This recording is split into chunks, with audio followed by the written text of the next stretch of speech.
Morning. We are back on Saturday morning by popular demand. Right. We will, yeah. I love it. We will wait for everyone to catch up with the fact that we are live and online. Notifications are going out. Yep. This morning we're going to talk about communicating with kindness and how kindness actually can be a tool for transformation. And so to that end, I have my kindness t-shirt on with my own custom-made collar. Made with a pair of Henkel's kitchen shears. You too I do that all the time. You too can make your own clothes. Cut off the sleeves or make it with lines and make little ties and then tie the side and Give them a little flash dance. A little change, here. right? Here we are talking about kindness and change, right? Change with is a good. Pair of scissors and some duct tape, you too can change your wardrobe. Duct tape and tie wraps are my friends. Right. All right, people are starting to realize we're online. Good morning, everyone. Let us know you're here. Yep, the link is right there. Mm-hmm. You wanted us back on Saturday morning, so here we are. Wake the up, coffee wake up. Chat. Yep, the coffee chat is back to Saturday mornings at 8:30. Oh, there's my husband. See you soon. Yep. Good morning, Stevie. Tracy's coming to visit this week. Yep. On Wednesday. All right, let us know you're here. Good morning.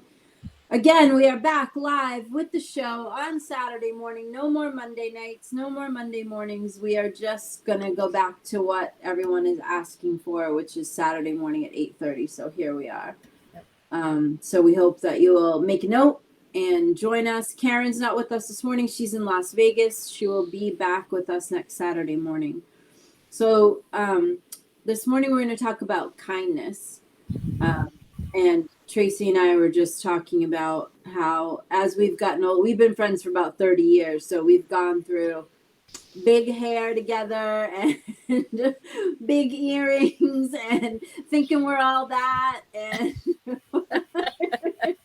yeah. And drinking and partying, and we've done all of those things. And as we've gotten older and wiser, we've actually gotten kinder.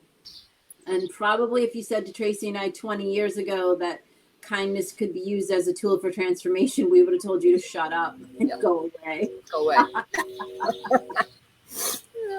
Now that we're older and now that we've managed people in teams and been in the corporate world, and I now am managing, a couple of companies and a team, and I'm doing team trainings and all that stuff. And Tracy helps with that occasionally, and we're both certified coaches and blah, blah, blah, blah, blah. So as we've gotten into all that, we recognize that kindness is actually not only something to practice, it also is something that you can use as a tool in your career, in your life. It is not the first place that most people go. When you are put in a situation of stress, the first place people normally go is reactivity. And, a place of anger or frustration or anxiety or angst, like kindness. I don't know, Tracy, say something about that. I don't think kindness is not like, if you said, how do you react under pressure? Someone would probably not say with kindness. Yeah. And it's almost like to prepare yourself, right, with some kind of technique, whether it's a word or a thought or a picture, something that comes to mind that makes you stop. When somebody says something, for me, it's whenever I feel ouch, whenever somebody says something or I'm in a situation and I feel in my body, ouch, that really resonated, hurt. So instead of coming back with, upset or anger or frustration, instead of giving it right back, it causes me to stop and say, okay, right, what's going on with them that they're in that state, and how can I come at it with love and kindness and be soft about it and take a minute and reflect and think. The conversation doesn't have to be bam, bam, bam, bam. It can be, a slower paced position. Yeah. Yeah. And this is, again, ladies and gentlemen, this is something that we together have developed over time, because years ago we we are both Italian. We are biting. We are witty. We are scathing. We can be all and have been all of those things. So we grew up in Boston. Yep. We're no joke to get into an argument with. Yep. We Oh. can be Oh. very Mm. we can be very cutting. Not anymore, but Yep.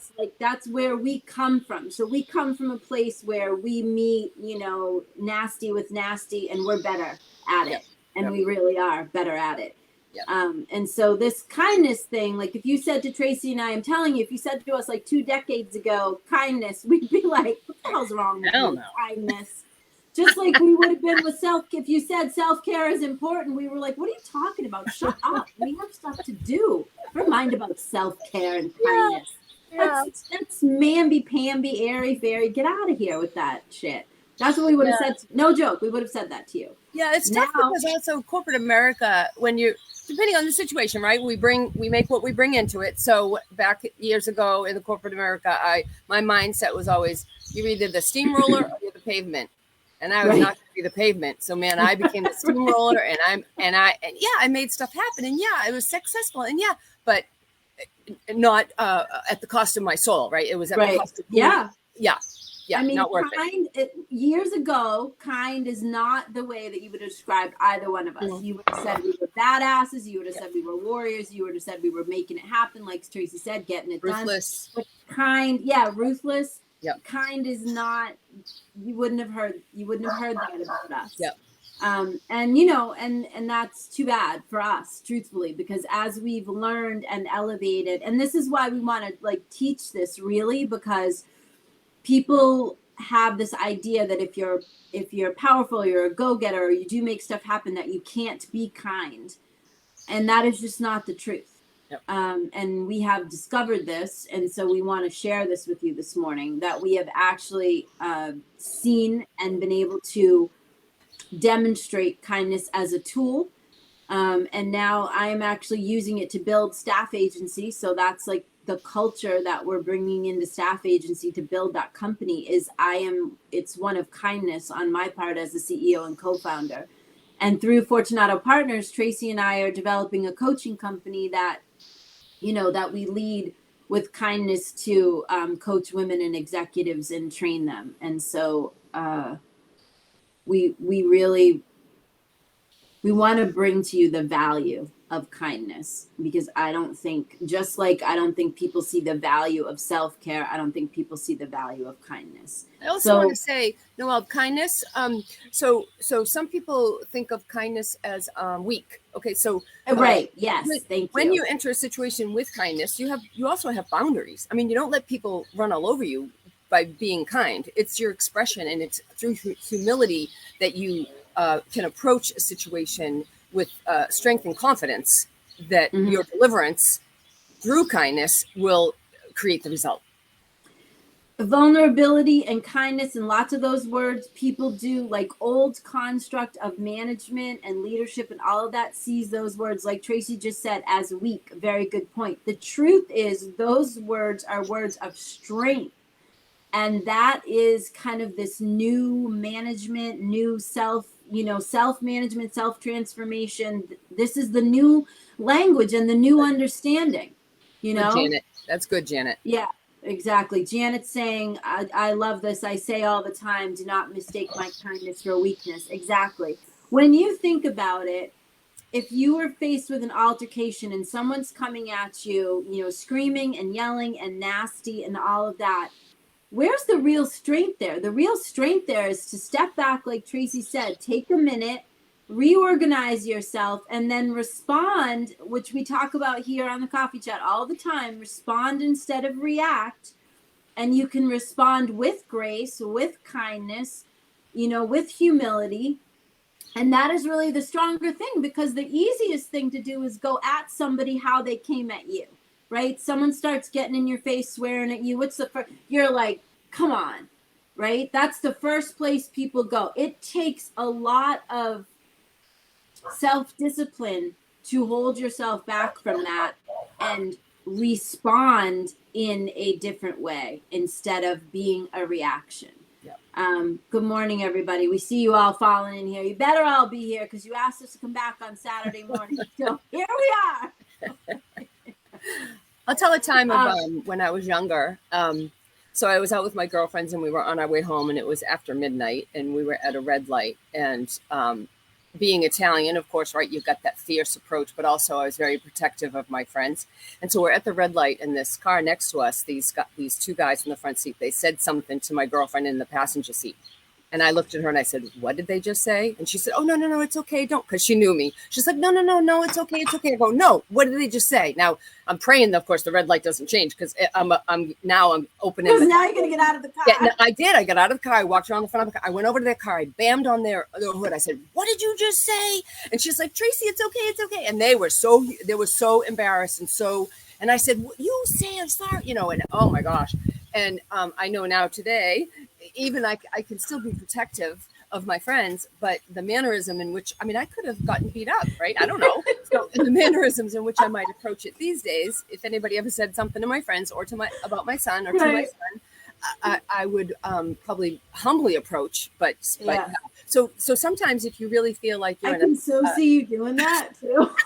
If you think you're in a really threat, like you really need to protect something, then yeah, maybe a little assertion is good, but yeah, don't be getting out of your car at 1 a.m. banging on someone's foot. Yeah, no, probably not a good plan. You're lucky somebody didn't shoot your ass. Oh my goodness. Yeah. So Angie's saying youth versus age. Yeah, Janet's saying today not a good plan for sure. So we came up with 4 points, which might make this conversation give you a little, might make it more digestible is the word I'm looking for. So break down walls by being gracious. People don't expect that, and it's actually a diffusing tactic, right?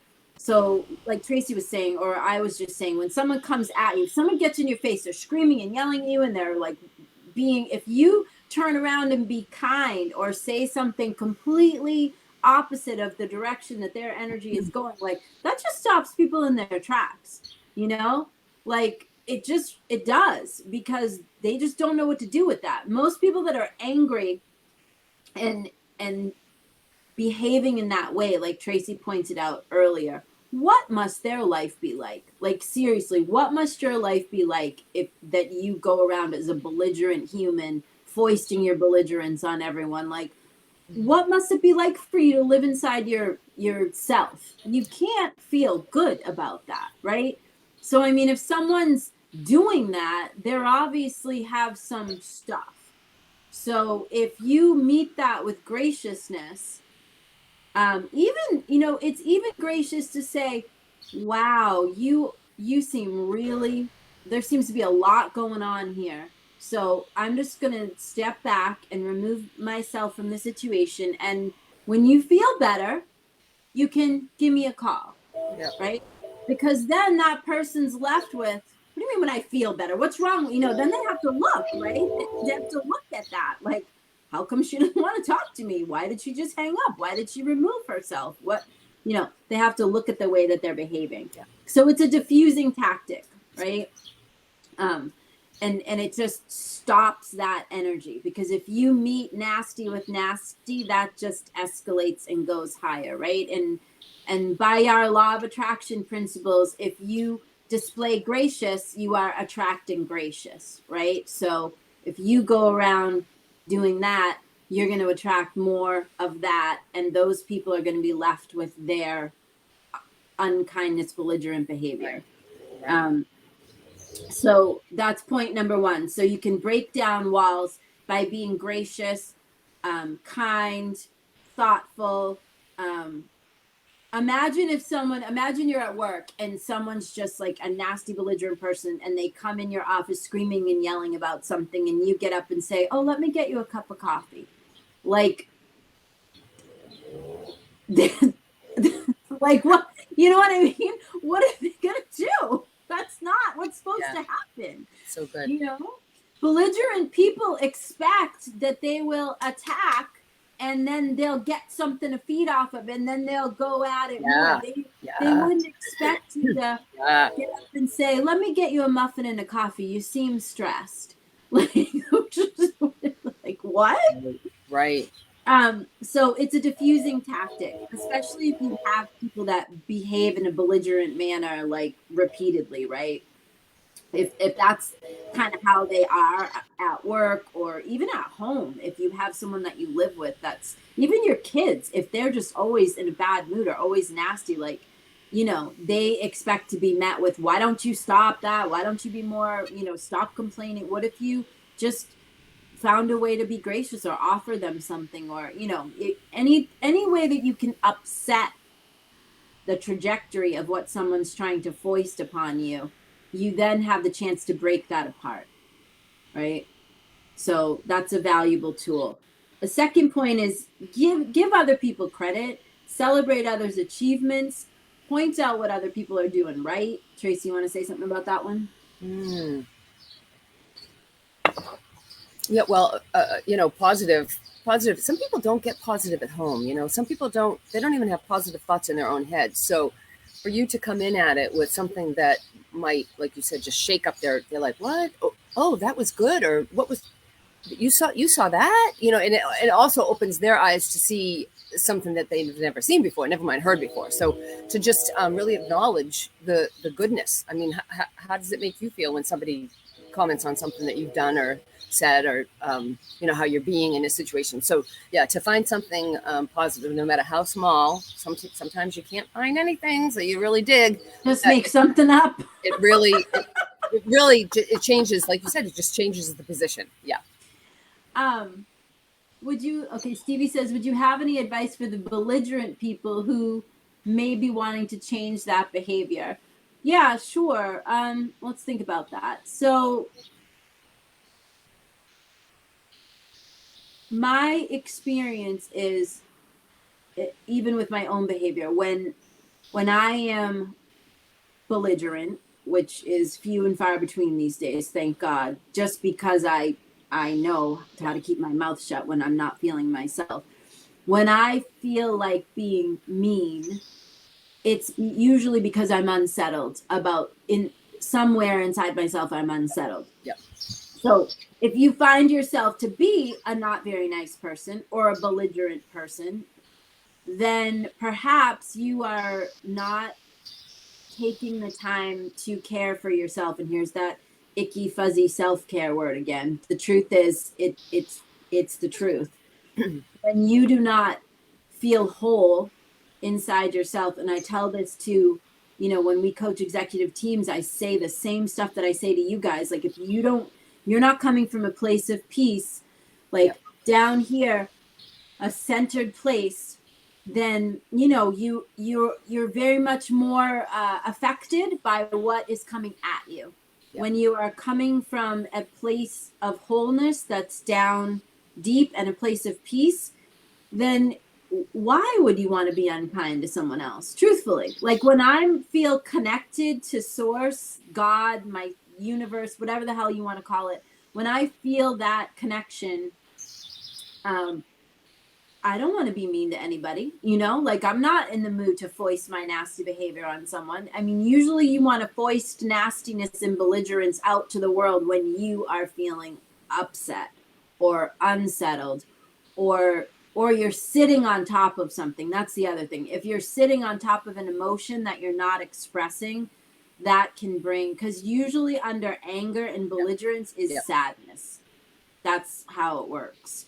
Mm. Tracy and I have done a lot of transformational work with several different places over our years, and one of those places, Landmark Education, deconstructs an upset, and what sits at the bottom of an upset, right, is usually sadness. And anger goes on top of sadness, and then it goes like that. So usually disappointment or sadness is at the core, Mm-hmm. of that. And so if you're up on top of something, if you're not expressing yourself, if you're, I like to say, if you're talking from here up, if you're talking off the top of your head, that's usually like, that's not real, authentic talking or behaving, right? Yeah. It's Yeah. you're like up on top of everything. You're not figuring out what's going on down here. I want to say also that you may have to be the one that shows up in kindness over and over and over. You're the one that has to present the positive side, the generosity, the listening, and again you have to do it again, and you have to do it again, and you're like, oh my gosh, I'm so tired, it's always me. But be who you are in the world and show up the way that you need to in the face of whatever's going on over there, and then eventually it will work itself out. Either they will be removed, or they will come into the realm with you, and they will realize that they're out of a line. Some people don't even realize because they've been stuck for so long. Right. So celebrating. So our second point, celebrating others, giving them credit, pointing out what's going right, being, doing some kind of act of kindness or something. Like, that's all stuff that also changes the energy of the situation. The third point, I just want to be mindful of everyone's time this morning. So we got about 10 minutes. Giving people space, give them time to prepare themselves. Don't catch people off guard. That was one that we don't usually think about that. Usually we're like, if we want to have a conversation, then we should just foist that conversation.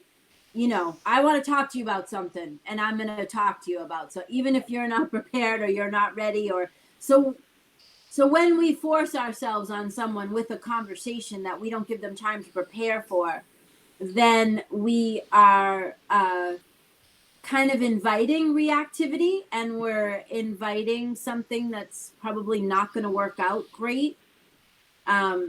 Even if you do have to have an important conversation with someone you're in a relationship with, or a friend, or a work thing, like, you could give them advance. You could say, hey, I see that the interactions between us aren't great. I'd love to have a conversation about this. I'd like to do that on Tuesday at 3:00. Does that work? Because then you're giving time people to prepare, right? How many times have you watched a movie in a relationship or whatever, and it's like, we need to talk? And you don't ever see anyone asking, is this a good time? Right. They're just like, we need to talk. And then the other person knows it's probably not going to be great, and maybe they're not prepared for that. Because remember, as you study people's personalities, and that's one of the things I've gotten into, right? I'm a behavioral analyst with DISC and 5 behaviors and all these different things that I've gotten myself into. And in there, we learn not everyone is the same style of personality. So some people are very direct, like Tracy and I.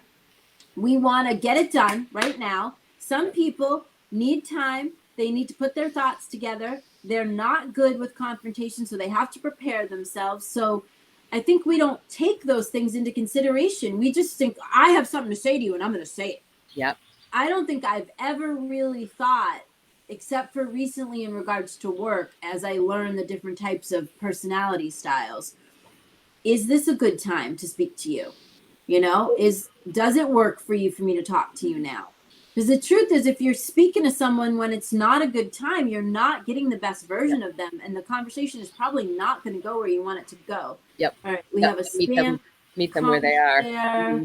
So we'll delete that when we get offline. Okay, Dawn says, how about using this kind tactic for the person who expresses their anger in quiet ways, not belligerent, but quietly seething? In that case, Dawn, I would recommend acts of kindness. Perhaps if you see that someone is, seething with anger, you could do something for them. Bring them flowers, leave them a note, bring them a surprise cup of coffee.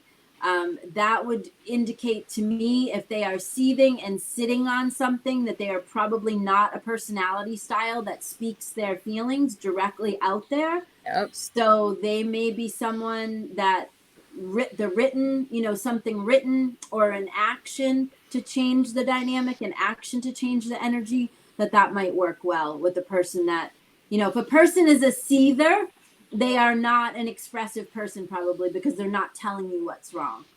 And so there might be some passive aggressive stuff there. And in my opinion, the best way to handle that stuff is like actions that are going in the direction that you want things to go. And because you know why? That gives that person time to change their energy without feeling forced to change the energy right then, right? Because when you confront a seether, they don't really want to talk. Yeah. So they're just going to seethe more. But if you left them or a explosive, note, right? yeah, or if you left them a note, or if you left them a cup of coffee and a muffin with a note that said, you seem like there's something going on. You seem like you're really upset with me. I'd love to talk to you about that when you have time. Or you could write me a note back, right? Give them a way to communicate with you that's not necessarily confrontive if they don't like confrontation. Yep, Liz that's says, okay, don't ambush people with conversations. Yeah, I mean, I think in relationship is the place we probably do that the most, and at work. You know, sometimes when we are a manager or a leader and we need something from someone or another co-worker or whatever, we're just caught like, blah, blah, blah, blah, you know, and you're not like, hi, how are you? Do you need, you know, is this a good time to talk to you? Andrea, Yes. we have a small group. Yes, we will, are you able to post a link in there, Trace, or no? I think so. I don't know how to. You can probably drop it in these comments. You can, Andrea, we have a Facebook group off of the main page. It's called Wheels of Change, so you should be able to find it.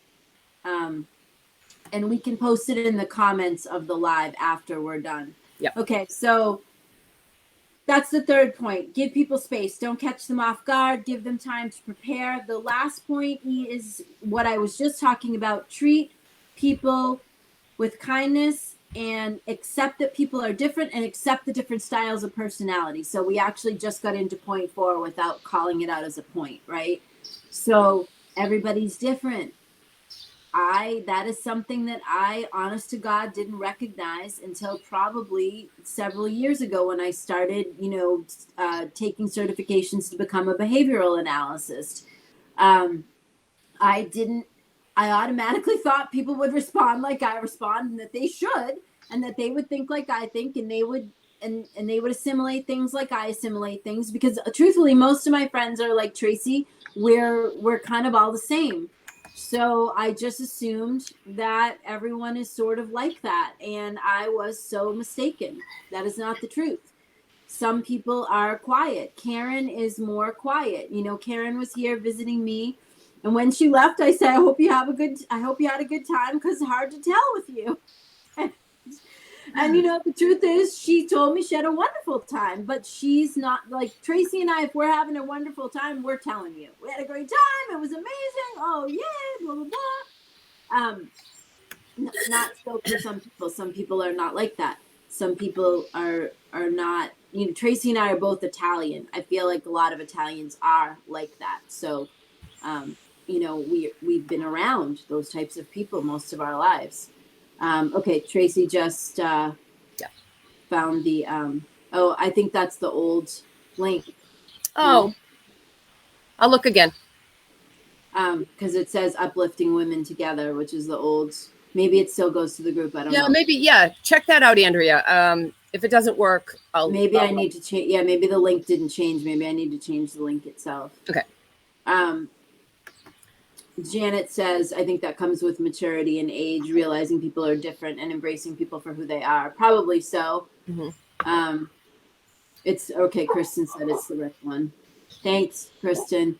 Okay, maybe I need to change the name of the link then to go along with the name of the group. I'll check that when we get offline. And you have one more point? One more? No, that was it. Okay. So we're right on time. We're good. So quickly again, the 4 points for bringing in more kindness is break down walls by being gracious. People don't expect this. It's a diffusing tactic. Give other people credit, celebrate others' achievements, point out what other people are doing right. Point 3, give people space. Don't catch them off guard. If you can help it, give them time to prepare for a meeting or a conversation. Mm-hmm. And point 4, treat people differently. Respect the style differences. Respect that not everyone is the same. And embrace that, right? Embrace that everyone handles and responds to people differently.